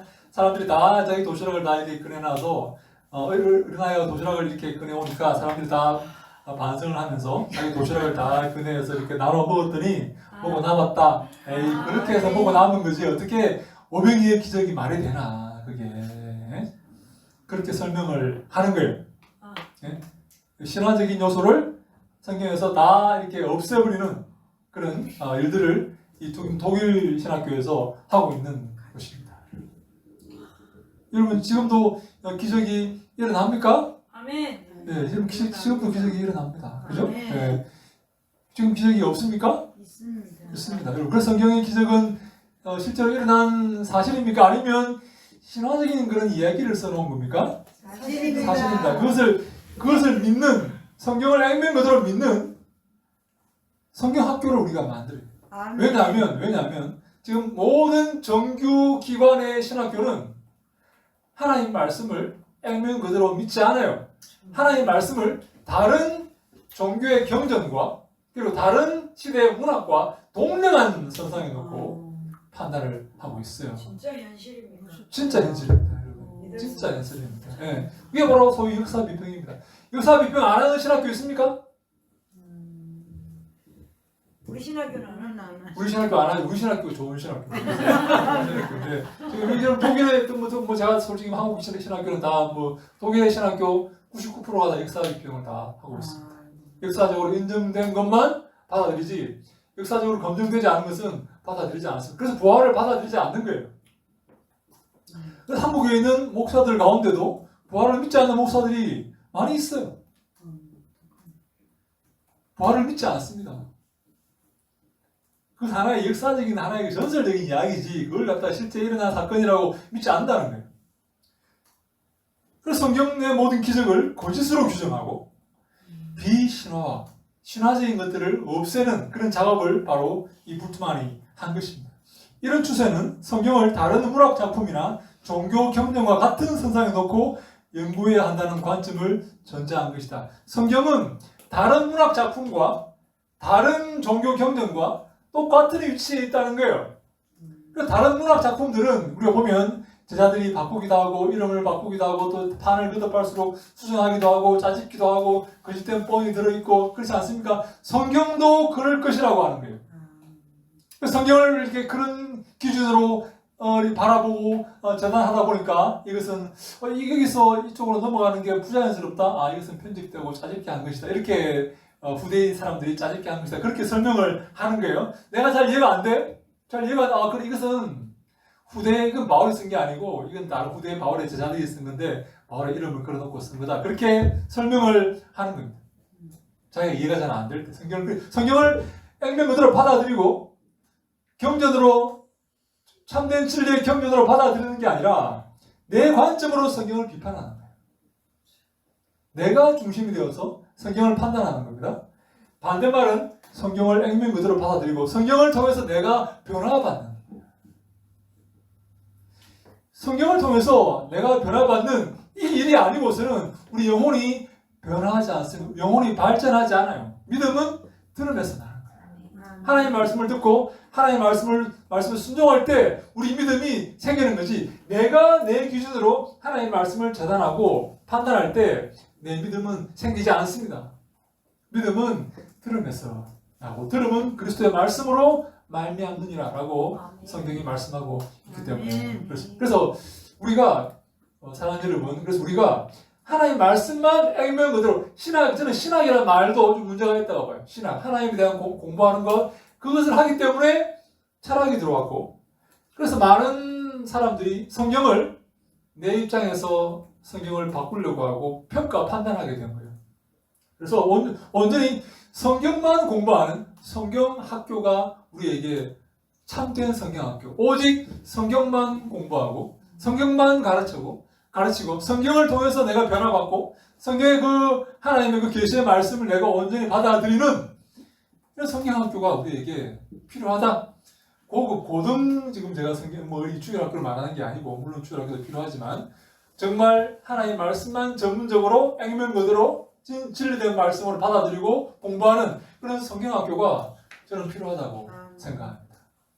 이런 신학 방법들, 이런 제가 역사 비평만 이렇게 썼는데 많은 그런 비평들이 있어요. 많은 그런 자료 비평, 전성 비평, 이렇게 문학 비평, 많은 이 비평들이 있는데 이런 것들을 가르치는 게 아니라 하나님의 말씀만 액면 그대로 가르치고 그 말씀만 붙들고 살아가면서 그 말씀에 은혜 받고 그 말씀을 통해 내가 변화되는 그러한 교육기관이 우리에게 저는 새로 필요하다라고 이렇게 생각을 합니다. 교수님, 네. 교수님 갑자기 생각이 났는데 네. 교수님 지금 독일에서 공부하셨죠? 그렇죠. 근데 그때 교육은 어떠셨습니까? 갑자기 궁금해요. 네, 그래서 제가 정말 좋은 질문 하셨는데, 저희 교수님이 이제 티빙겐의 리히텐베르그라는 교수님, 은퇴하셨는데, 티빙겐의 리히텐베르그라는 분이 있습니다. 제가 그분께 박사 학위를 이렇게 하려고 이렇게 이제 의뢰를 이렇게 했는데, 그분이 이제 강의 시간에, 고린도전서 강의 시간이었어요. 그렇게 말하는 거예요. 부활은 그들의 신앙을 표현한 것이다. 그렇게 말하는 거예요. 부활은 다시금 부활할 것이라는 신앙을 표현한 것이다. 그렇게 말하는 거예요. 그래서 제가 이제 미심쩍어서 제가 그때 정확한 워딩은 잘 기억이 안 나는데 교수님 부활을 사실로 받아들이지 않는 겁니까? 이렇게 제가 물었어요. 역사적 사실로 교수님은 받아들이지 않습니까? 라고 이렇게 제가 질문했더니 그분의 얼굴이 벌개지는 거예요. 아마 그런 질문을 받아본 적이 없을 거예요. 아마. 한국에서 와가지고 이렇게 질문하니까 얼굴이 벌개지고 부활을 역사적인 사실로 받아들이지 않는 게 아니고 그들의 소망을 표현하는 것이다 이렇게 말하면서 그때부터 저를 대하는 태도가 완전히 바뀐 거예요. 완전히 쌩 까는 거예요. 이제 내가 찾아가도 이렇게 친절하게도 안 해주고 다시 써오라 그러고 그래서 내가 이분이 이제 나를 제자로 받아들이지 않으려고 하는구나 하는 그런 느낌을 제가 받아서 내가 거기서 못하고 왔다는 이 말을 하고 싶어요. 독일산 뒤끝이 있네요. 네, 자기의 어떤 그 학문적인 뒤를 이어올 수 있는 그런 사람이 아니라고 한번 생각을 한 것 같아요. 그건 그분의 선택이니까 받아들이지 안 받아들이지는 그분이 선택하는 것이니까 재량이니까 제가 불만 없지만 그래서 내가 그때 생각 튜빙겐이 독일에서 가장 보수적인 학교입니다. 신학교 가운데 가장 보수적인 신학교. 저 마부르기라든지 저 불트만이 가르쳤던 그 학교들은요 너무나 자유롭고 성경을 그냥 하나의 종이 조각으로 취급해요. 그 불트만이 유명한 말을 하잖아요. 마부르게 저 역사 비평의 대가 불트만 루돌프 불트만이 이렇게 말하잖아요. 하나님이 안 계신 것처럼 공부해야 된다는 거예요. 이것을 하나님의 말씀이 이 성경을 하나님의 말씀이 아니라고 생각하고 공부하라는 거예요. 그게 무슨 말입니까? 네? 세상의 어떤 문학과 세상의 어떤 작품과 동일한 세상에 놓고 바라볼 때 이것을 우리가 참되게 공부할 수 있다는 거예요. 이해됩니까, 여러분? 그 말이? 이것을 하나님 말씀이라고 전제하지 않고 전제하고 공부한다면 공부가 안 된다는 거예요. 왜 하나님 말씀이니까 다 받아들일 거 아니에요? 그죠? 그렇게 공부하면 안 되고 하나님 말씀이 아니라고 일반 문서와 똑같다고 생각하고 전제하에서 공부에 들어가야지 이것이 보인다는 거예요. 문제가 보이고 잘못된 게 보이고 틀린 게 보이고 우리 그래서 공부할 수 있다는 거예요. 이게 바로 불트만의 유명한 전제 아닙니까? 하나님 말씀, 성경이 하나님 말씀이 아닌 것이라고 생각하고 공부하라. 그리고 성경이 일반 우리 위에 세 번째 이러한 주제는 성경을 다른 문학 작품이나 종교 경전과 같은 선상에 놓고 연구해야 한다는 관점을 전제하는 것입니다. 똑같다는 거예요. 다른 문학 작품, 불교의 무슨 금강경이니 이런 다 똑같다. 성경과 똑같다는 그런 전제에 놓고 동일 선상에 놓고 공부하라는 거예요. 그러면 성경 안에서 짜집게 한 거, 거짓으로 집어넣은 거, 변개한 거, 빼먹은 거 이런 거 다 보인다는 거예요. 이걸 하나님 말씀으로 전제하고 공부하면 안 보인다는 거예요. 왜? 다 받아들이니까. 하나님 말씀이니까. 이해하려고 하니까. 그죠? 저는 하나님 말씀 이해가 안 되면 이해하려고 하죠. 우리는 그죠? 내가 왜 이렇게 모를까? 나는 바본가 봐 이러면서 이해하려고 노력하는데 저 독일의 자유주의학자들은 하나님 말씀으로 이해 안 되면 그것을 자기 나름대로 설명하는 거예요. 이것은 짜집게 한 거다. 이것은 누가 편집한 거다. 이것은 잘못된 거, 꾸며낸 거다. 이런 식으로 자기가 중심이 되어서 성경을 비판하고 설명하려고 한다는 거예요. 반대가 되어야 됩니다. 성경을 중심으로 놓고 성경이 나에 대해서 변화를 주고 나를 가르치고 바르게 하고 의로 교육하고 나의 영향을 주도록 해서 내가 변화되어야지. 성경이 중심이 되어서 내가 변화되어야지. 내가 중심이 되어서 성경을 변화시키고 비평하는 이런 잘못된 비평 방법이 독일에 생겼기 때문에 독일 교회들이 박살나버렸다. 성경을 비판하는데 누가 여러분 성경을 읽으려고 하겠습니까? 이 하나님의 말씀이 아니고 이 편집되고 짜집게 한 것이고 거짓으로 이렇게 한 것인데 누가 성경을 이렇게 귀하게 여기고 묵상하고 공부하고 하겠습니까? 거짓말일 수 있는데 그러니까 독일 사람들이 성경을 안 보게 되는 거예요. 그래서 바로 성경으로부터 우리의 관심을 멀어지게 만드는 마귀의 역사다라고 봐야 되는 거예요. 그래서 우리는 성경만 공부하는, 성경만 연구하고, 성경을 액면 그대로 내 삶에 받아들이고, 성경을 통해 내 삶이 변화받게 만드는 그런 성경학교를 우리가 새로 만들어야 된다고 제안을 하는 겁니다. 함께 기도하면서 저는 그런 꿈을 이렇게 꾸고 있어요. 하나님의 말씀을 정말 액면 그대로 진리의 말씀으로 물론 우리가 기본적인 언어 공부라든지 이런 것들을 우리가 헬라, 히브리어라든지 이런 것들은 해야 되겠죠. 기본적인 성경을 공부하는 그런 기본적인 상식적인 것들을 우리가 배워야 하겠지만 하나님의 말씀을 액면 그대로 받아들일 수 있는 그런 정말 교육기관이 우리에게 필요하다. 그래서 이 인문주의 학문 안에 누구도 성경을 절대화할 수가 없었다. 이러한 풍토 속에서 등장한 역사 비평 신학, 성경을 역사적 관점에서 바라봐야 한다는 역사 비평 신학은 인본주의적 세계관을 받아들이면서 마땅히 우리의 삶에 초석이 되어야 할 하나님의 계신 성경에 대해서 대항하게 되었다. 성경을 비판하고 성경에 대항하게 되었다. 그러나 하나님은 세상의 신들을 무가치하게 여기신다. 인간의 생각도 무의미하게 보신다. 인문주의는 세상의 문학과 성경을 동일선상에 놓고 비교하지만 하나님은 당신을 유일신으로 계시하신다. 아멘. 소위 몇몇 철학자들, 소위 지성인들은 인간의 만물의 척도라고 근원이라고 척도라고 하지만 성경은 오직 하나님만이 절대자이시고 하나님 말씀만이 절대 진리라고 선포한다. 아멘. 하나님 말씀만이 절대 진리고 하나님 말씀만 붙들어야 됩니다. 거기서 믿음이 생기는 거예요. 거기서 구원의 믿음이 생기는 것이고 우리 영혼이 살아나게 되는 것입니다. 아멘. 하나님 말씀이 없이는 우리 영혼이 살아날 수가 없어요. 인문주의가 역사 비평에 준 영향은 첫 번째, 생각의 출발점이 하나님이 아니라 인간이다. 그래서 신학은 인간학이다 하는 것이 바로 인문주의가 신학에 준 영향이고, 절대 진리는 없다. 진리는 상대적인 것이다. 그래서 성경은 인간에 의해 판단받아야 하고 인간의 검증을 받아야 한다. 인간이 성경을 판단하겠다는 거예요. 이게 바로 인문주의 역사 비평의 대전제입니다. 종교는 문화이다. 그래서 모든 종교는 동일선상에서 연구되어야 한다. 불교나 이슬람교나 유교나 모두 성경이나 모두 같은 선상에 놓고 누구도 절대적인 그런 가치를 부여받지 못하고 똑같이 놓고 판단되고 연구되어야 한다는 것이 인문주의 역사 비평학의 출발점이다.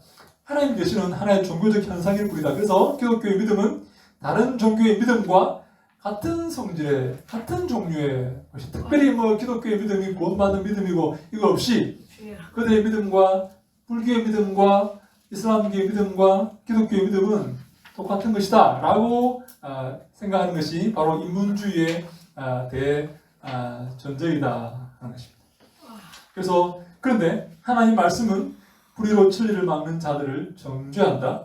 하나님의 계시에 기초를 두는 참신학은 모든 면에서 인본주의와 반대편에 서야 한다. 사람이 중심되는 이 신학의 반대편에 서야 한다. 하나님 중심의 신학을 해야 되고 성경 중심의 신학을 해야 될 줄로 믿습니다. 아멘. 이 사람 중심의 신학을 하면 안 됩니다. 교회가 박살나고 성경이 박살나고 믿음이 박살나 버린다 하는 것입니다. 그래서 그러나 역사 비평 신학은 인본주의에 고개를 숙이고 인간의 판단의 중심에 서서 하나님의 도리와 하나님 말씀을 비판하게 되었다. 인본주의 신학입니다. 근데 이 인본주의 신학이 계몽주의로 발달합니다. 인본주의 문의 부흥으로 인본주의가 등장하죠. 이 17세기에 계몽주의로 발전합니다. 계몽주의. 이 계몽이 뭡니까? 꿈을 깨는 거죠. 꿈을 깨라는 거예요. 인본주의 철학자들이 반신론을 일으켰다면 계몽주의 철학자들은 이제 명시적으로 성경을 비판했다. 명시적으로. 즉 인본주의가 반신론적 전제를 받아들였다면 계몽주의는 성경 비판의 도구까지 받아들였다. 다시 말해 이제 본격적으로 성경을 비판하게 됩니다. 도구를 사용해서, 기구를 사용해서, 제도를, 규칙을 사용해서 성경을 비판하게 됩니다. 본격적으로 성경을 난도질하게 되었다. 뭘 통해서? 계몽주의 철학을 통해서 그렇게 되었다 하는 것입니다. 노만 가이슬러라는 사람이 있어요. 노만 가이슬러라는 사람이 제가 정확한 지금 그 책 제목은 기억 안 나요. 이 성경의 영감, 도전과 응전 아마 이런 책일 겁니다. 노만 가이슬러, 성경의 무호성, 도전과 응전이라는 책이 있어요. 이 사람이 미국의 신학자인데 성경의 무호성, 절대 진리성을 굉장히 잘 이렇게 변호한 그런 사람입니다. 제가 오늘 여러분과 함께 그 공부하시 한번 책을 하나 들고 왔는데 이 게르하르트 마이어라는 독일의 튜빙겐의 유명한 신학자입니다. 게르하르트 마이어가 주석을 썼습니다. 이 사람은 독일 가장 보수적인 그 신학교인 튜빙겐 신학교 교수답게 굉장히 보수적으로 이렇게 주석을 했는데 독일의 신학자들이 쓴 주석 가운데 가장 읽을 만한 주석이 바로 게르하르트 마이어가 쓴 주석입니다. 그리고 꼭 한번 구입하셔서 한번 읽어보시면 아마 독일의 그 예리한, 이런 표현을 써도 될지 모르겠지만 예리하고 정확한 그런 지성의 하나님 말씀을 이렇게 잘 분석한 그런 주석입니다. 게르하르트 마이어입니다. 베르하르트 마이어 주석을 여러분 꼭 제가 권합니다. 한번 읽어보십시오. 한번 각 읽어보시면. 권별로 있는 거예요. 지금 제가 볼 때는 몇 권 안 나온 걸로 알고 있는데 지금 번역되고 있는 걸로 알고 있는데 참 검색해 보시면 번역된 게 아마 나와 있을 겁니다. 그래서 노만 가이슬러의 득택으로 성경에 오류가 있다는 주장은 정확한 사실에 근거한 것이 아니라 반신론적 철학에 기초를 두고 있다는 것이 밝혀졌습니다. 노만 가이슬러의 득택으로 계몽주의 철학자들을 잠깐 몇 명만 살펴보면 프란시스 베이컨이라는 사람이 있어요. 그 사람 그런 경험주의자입니다. 이 계몽주의 철학자입니다. 이 사람은 경험은 이성의 분석과 관찰 그리고 종합을 통해 만들어진다. 그래서 그는 오관에서 나오는 경험으로만 인식을 추출해내려고 해요. 그래서 그는 진리는 균합법적으로만 얻을 수가 있다. 결론을 이렇게 결론해서 여러분 균합법이 뭡니까? 균합법 어떤 여러 가지 사안을 종합해서 하나의 결론을 내리는 거죠. 네. 그래서 여러분 이렇게 균합 이렇게 여러 가지 사항을 이렇게 여러 가지 상황을 종합할 때 하나의 결론을 이게 여러분 귀자로 보입니까? 이 귀자로 보여요? 네, 이 귀자입니다. 귀자. 여러 가지 상황을 종합해서 하나의 결론을 내는 겁니다. 균합. 반대말은 연역법이죠. 연역법. 연역법은 뭡니까? 하나의 결론을 도출해 놓고 여러 가지 상황을 설명해 나가는 겁니다.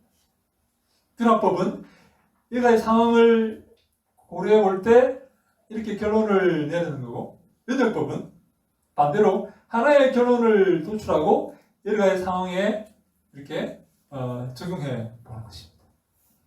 이 연역법. 이 여자로 보입니까? 여자? 여자. 이건 귀자. 여자 이거는 연역법. 이거는 귀자. 균합법. 균합법은 여러 가지 사례를 놓고 하나의 결론을 이루는 거고, 연역법은 하나의 결론을 먼저 내려놓고 여러 가지로 적용해 보는 것을 말합니다.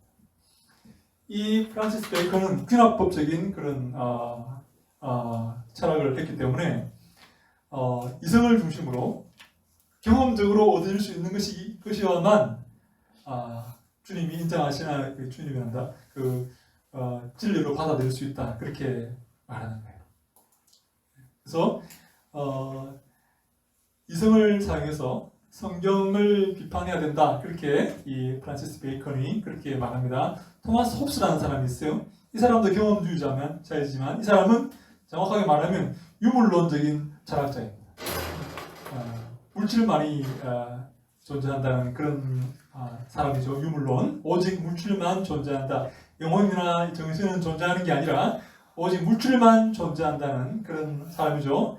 그런 지구상의 모든 것은 물질이고 물질이 아닌 것은 실제로 존재하지 않는다라고 말합니다. 하나님의 이름은 단지 예배 드릴 때만 필요하다. 그래서 이 홉스가 기적 비판을 최초로 한 사람입니다. 이 성경에 나와 있는 기적을 받아들이지 않고 믿지 않고 기적은 없는 것이다. 원래 기적은 없는 것이다. 그렇게 말한 최초의 철학자입니다. 이 사람은 기적이 비유와 같은 것이다. 그렇게 말합니다. 다시 말해서 해석이 되어야 한다. 기적은 예수님께서 물리로 걸었다. 이것은 하나의 사건이 아니라 하나의 비유와 같은 것이다. 예수님이 여러분 저를 보세요. 예수님이 물 위로 걸었어요. 물 위로 고대 세계에서 물은 뭘 상징합니까? 물은 죽음을 상징합니다. 죽음을. 어떻게 전쟁 어떻게 알았어요? 네? 많이 들었어. 많이 들었으니까 하여간 예수님이 물 위로 걸었다는 것은 죽음의 세력을 이렇게 지배하고 마른다는 그런 의미지 실제로 물 위로 그런 게 아니야.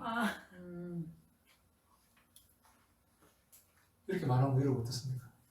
예수님이 그런 존재, 신적인 존재라는 것을 말하기 위해서 이렇게 꾸며낸 이야기지 어떻게 사람이 물 위를 걷나? 이렇게 말하면 여러분 어떻습니까? 근데 자꾸 거기 끄떡끄떡 자꾸 얘기하니까 거기 끄떡끄떡 이렇게 그렇죠? 네, 세례가 되겠네. 세례가 되면 예수님 물로 포도주를 만들었죠. 그죠? 예수님께서 우리의 삶에 기쁨을 주시기 위해서 오신 분이라는 것을 강조하고 비유로 말하는 것이지 아유, 참. 어떻게 물로 포도주를 만드나? 근데 머리가 아프네요. 머리가 아픕니까? 진짜 골치 아프는 머리가 거. 아픕니까? 네. 너무 좋아. 근데 예수님이 오병이어의 기적을 일으킨 것은 우리의 삶을 이렇게 풍성하게 만들고 먹을 것을 걱정하지 말라고 그렇게 그런 존재라는 것을 설명하고 나타내려고 하는 것이지 어떻게 오병이어로 5,000명을 먹이나? 실제로 일어난 일이 아니야. 고기를 끄덕끄덕 하신 거예요. 그게 바로 이제 토마스 홉스가 기적은 비유와 같은 것이다. 해석되어야 하는 것이다. 라고 설명을 한 겁니다. 실제로 일어난 게 아니라 영적으로 해석되어야 한다. 기적은 그렇게 말한 거예요. 이런 홉스의 주장은 역사 비평 신학자들에 의해 그대로 받아들여져서 실존주의 신학과 실존주의 뭡니까? 내 삶에 그대로 존재해야만 의미 있는 거라는 거죠. 영적이거나 뭐 이렇게 뭐 뜬구름 잡는 소리는 필요 없다는 거예요. 내 삶에 그대로 실존해야만 의미 있다는 그 말이죠. 비신화와 신화적인 것들을 다 제거해야 된다는 그런 신화와의 신학의 초석이 됩니다. 그래서 그는 귀신 들린 자를 단순한 정신병자로 보았고 성령 충만한 자를 단순히 경건한 자로 보았다. 그는 보이지 않는 세계를 인정하지 않았다. 그는 성경이 이성적으로 설명할 수 없는 터무니없는 이야기들이 많다고 했다. 그는 맹신이라는 말을 처음 사용했다. 그가 등장하고부터 토마스 홉스가 등장하고부터 이성이 모든 학문을 창조하는 독점권을 가지게 되었다. 그래서 그때부터 대학에서는 역사 비평신학과 모든 과학이 하나님이 계신 성경을 대체하고 회치하게 되었다. 그런데 하나님이 이렇게 말씀하십니다. 스스로 지었다 하나 어리석게 되어 썩어지지 아니하는 하나님의 영광을 썩어질 사람과 새와 짐승과 기어다니는 동물 모양의 우상으로 누가 철학자들이 바꾸었느니라. 사람들이 바꾸었느니라. 하나님의 영광을 썩어질 우상과 바꾸었다. 하나님의 영광을 바라보고 존중하고 따르고 성경을 통해 내 삶이 변화되어야 되는데 우상, 내 이익을 위해서 내 이익을 더 우선하게 생각해서 하나님의 영광을 우상과 바꾸고 내 이익을 더 우선시하게 되었다. 내 이익을 더 소중하게 생각하게 되었다. 우상과 하나님의 영광을 바꾸었다. 이 말. 오늘 스피노자까지 하려고 그랬는데 우리 데카르트 보고 데카르트 마지막으로 데카르트는 홉스나 베이컨 같은 경험주의자가 아니라 이성주의자였다. 그는 모든 것을 의심하려고 했다. 그래서 이렇게 말했다. 나는 의심한다. 그러므로 나는 생각한다. 나는 생각한다. 그러므로 나는 존재한다. 근데 나는 생각한다. 고로 나는 존재한다. 이거 말고 있잖아요. 네, 그렇죠. 네, 과학은 우리가 잘 모르고 있죠. 네, 그래서 나는 생각한다. 고로 나는 존재. 이게 무슨 말인가면 내가 생각의 중심이고 내가 모든 판단의 중심이란 말이에요. 왜? 내가 생각하기 때문에 내가 존재하는 거예요. 내가 생각하지 않으면 내가 존재하지 않는 거예요. 그죠? 내가 생각하는 것만이 확실한 거예요. 그건 의심할 수 없는 거예요. 그죠? 거기서 모든 사유를 시작하는 거예요. 모든 철학을 시작하는데 어디서 시작하냐면 내가 생각한다 해서 모든 생각을, 철학을, 사유를 시작하는 거예요. 다시 말해 내가 중심이 되는 것입니다. 이게 계몽주의 철학자 데카르트의 주장입니다. 내가 중심이에요. 성경이 중심이 아니라 하나님이 중심이 아니라 계시가 중심이 아니라 내가 중심이에요. 내가. 응? 그래서 그는 모든 것을 의심하게 데카르트 이후부터 사람들은 모든 것을 의심하게 되었어요. 의심해 보아야 된다고 데카르트가 말했기 때문에 그런 거예요. 모든 것을 의심하는데 성경마저도 의심의 대상이 되는 거예요. 믿고 받아들이는 게 아니라 의심의 대상이 되어버렸어요. 성경이. 그래서 의심은 그때부터 모든 과학의 기본 원칙이 되었고 신학의 기초도 되었다. 신학도 의심에서부터 시작해야 된다라고 데카르트가 초석을 놓은 것입니다. 그래서 모든 학자들은 역사 비평 학자들은 성경을 의심하게 된 거예요. 그래서 모세오경에는 여러 가지 자료가 있어요. 네? 야훼 자료도 있고, 엘로이스트 자료도 있고, 신명기 자료도 있고, 네? 제사장 자료도 있고, 그 자료들이 이렇게 되어가지고 모세오경을 이렇게 이루고 있다는 거예요.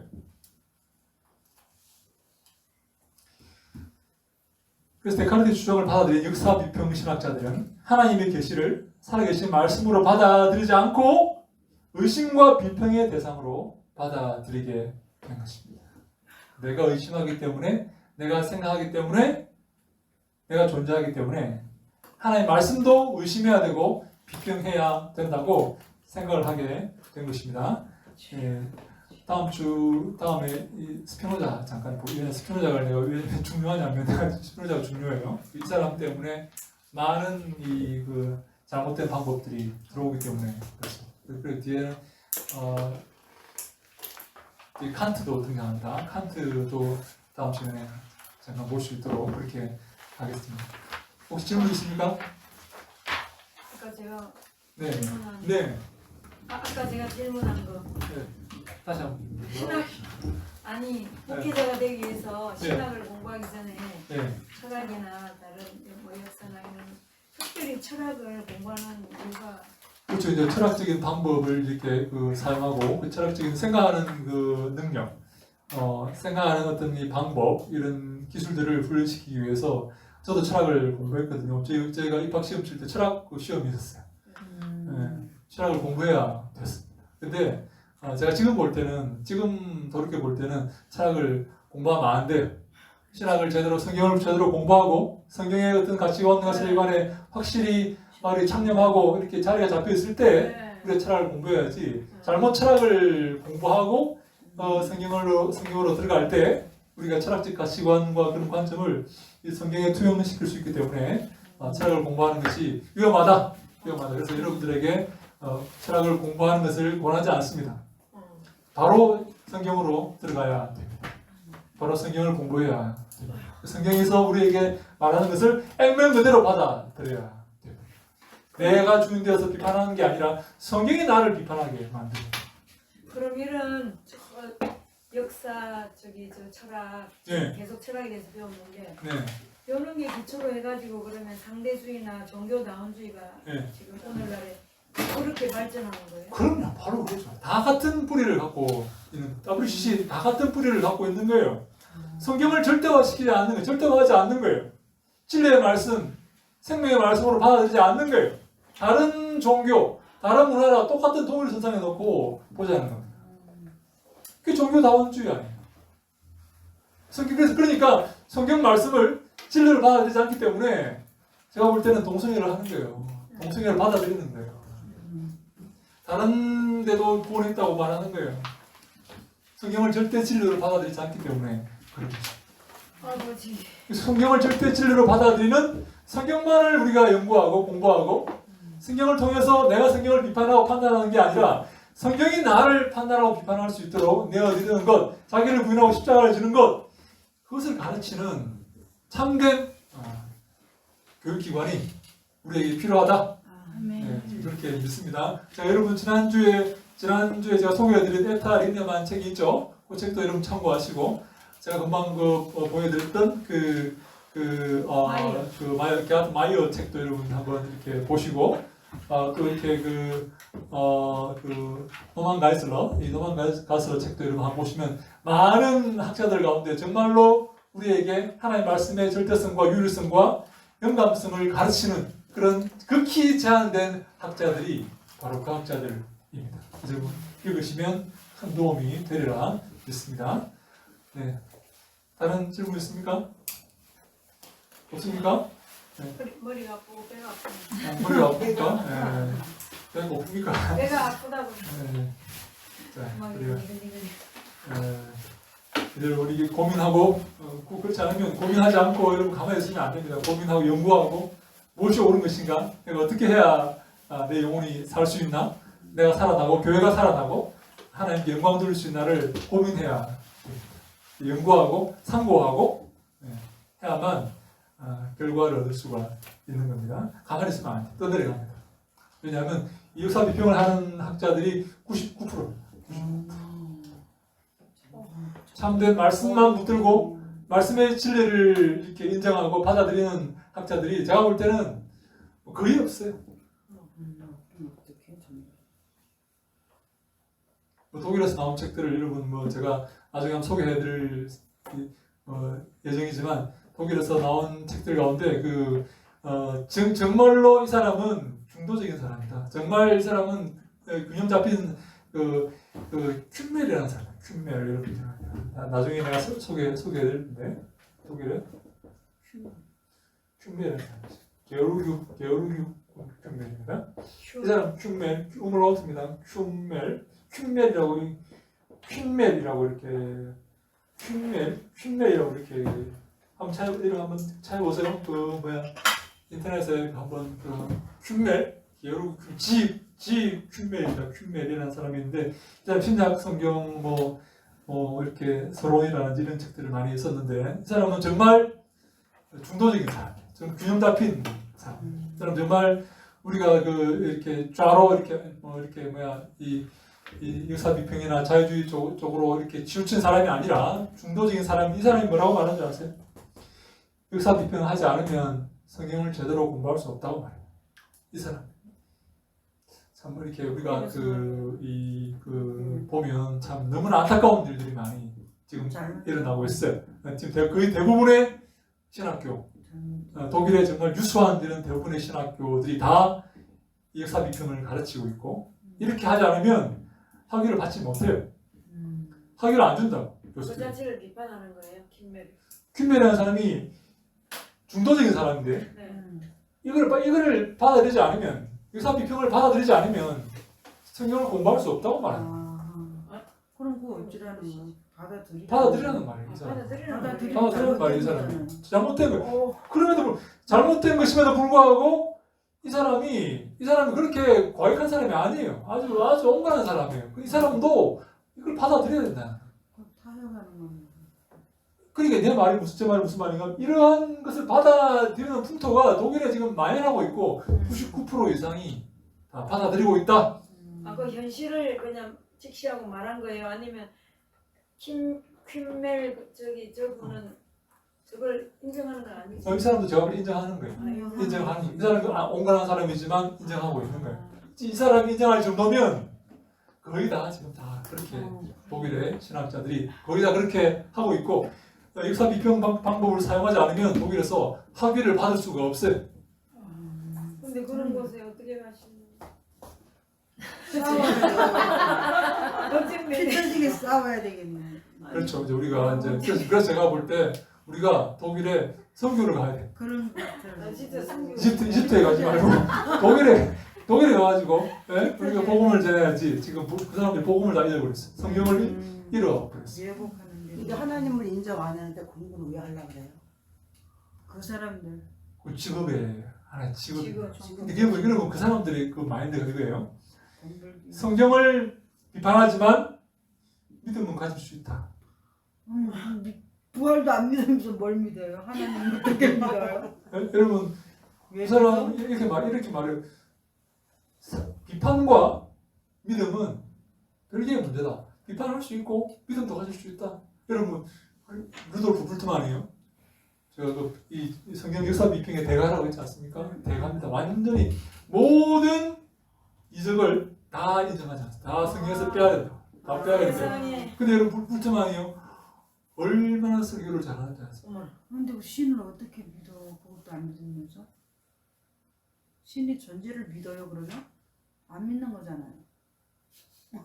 근데 이제 제가 볼 때는 이제 성경을 그 논리가 이해됩니까? 성경은 믿지 않지만 나 하나님 믿어. 그건 잘못. 나 교회는 안 가지만 정신 사납네. 나 교회는 안 가지만 나 하나님 믿어. 아, 나는 기도도 해. 나는 어려울 때 기도한단 말이야 하나님한테. 하나님 믿어. 근데 성경은 안 믿어. 성경을 부분적으로 안 믿는다는 거죠. 그런 역사적인 어떤 기적 같은. 하나님은 성경 안 믿어. 나 성경은 내가 성경 믿을 수가 없어. 나 거짓말 같아. 뭐 어떻게 사람이 물리로 걸어 다녀? 말도 안 되지. 근데 하나님 믿어. 나 하나님은 어머. 좋은 사람, 좋은 분이라고 생각해. 이건 뭐예요? 정신병자가. 아 진짜 머리가 혼란스럽다. 너무 이성적인 것 같은데. 우리는 뭐 그렇죠? 어떻게 네, 이게 이성과 믿음은 그게 뭐야? 함께 가질 수가 있어. 그러니까 말해 이성적으로는 비판하지만 네. 난 믿고는 있단 말이야. 비판하는 거 어떻게 이런 믿어? 그런데 그런 게 보세요. 그런 게 있어요. 맞지요. 부활은 안 믿어. 부활은 안 믿어. 그건 사람들이 꾸며낸 이야기예요. 아, 그래 하나님은 믿어. 근데 무엇을 믿어요 하나님? 이것도 안 믿는데 뭘 믿어? 나한테 물어보지 마. 자꾸 나한테 물어보면 내가 어쩌라는 말이야. 내가 이 사람 데리고 와야 돼요. 내가 데리고 올까? 그러는 정신 것처럼 사나워. 맞지요. 나한테 물어보지 마세요.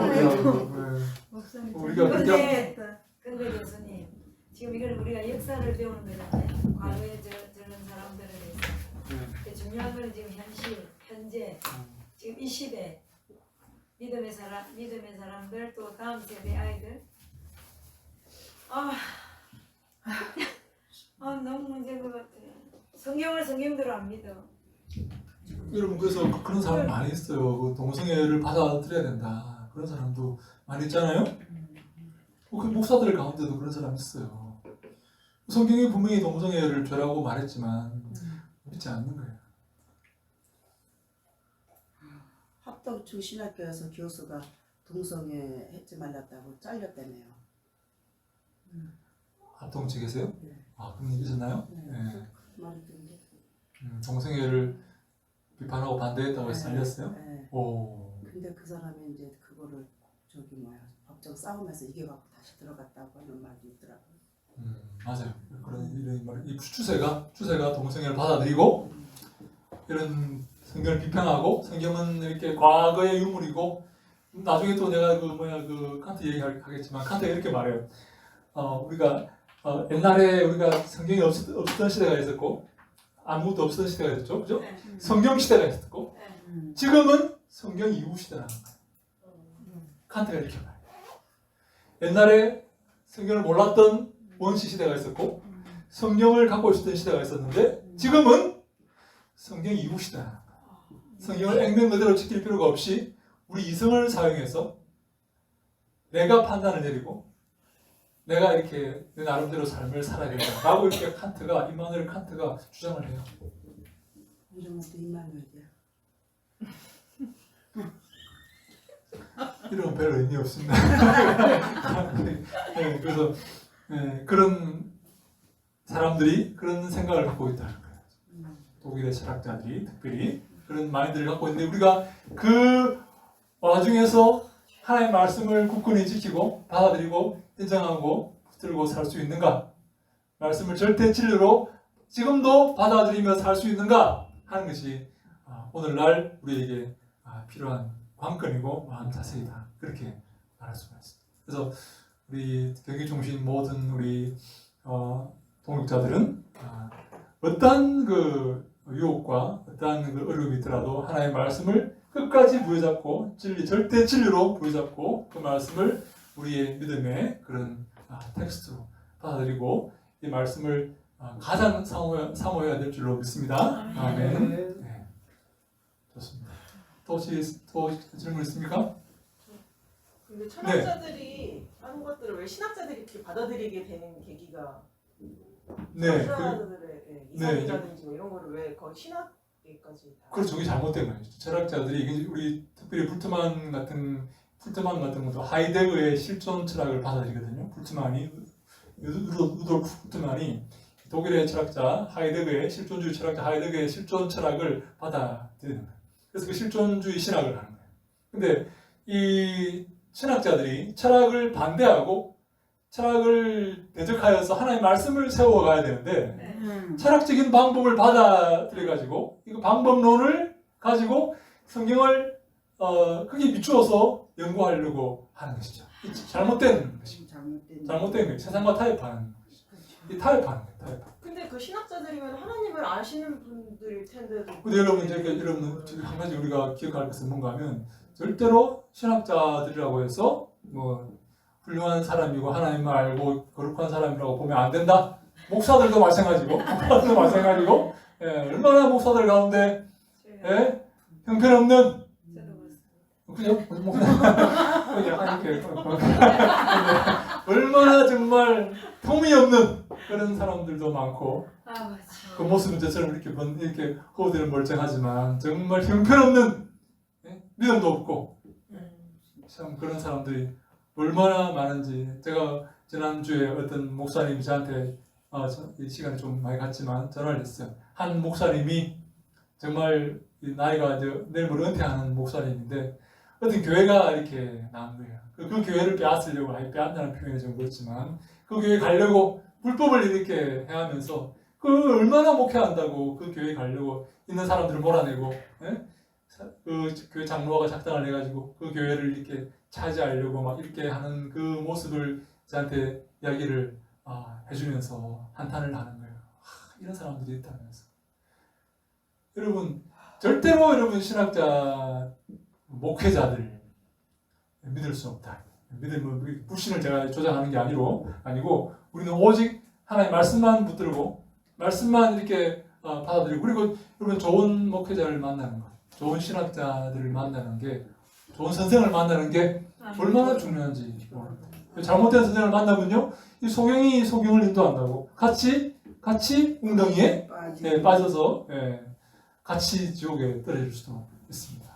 좋은 목회자, 좋은 신학자, 바르게 공부하고 바르게 신앙생활하고 바른 믿음을 갖는 것, 이게 얼마나 여러분 소중하고 가치 있고 중요한지 모른다.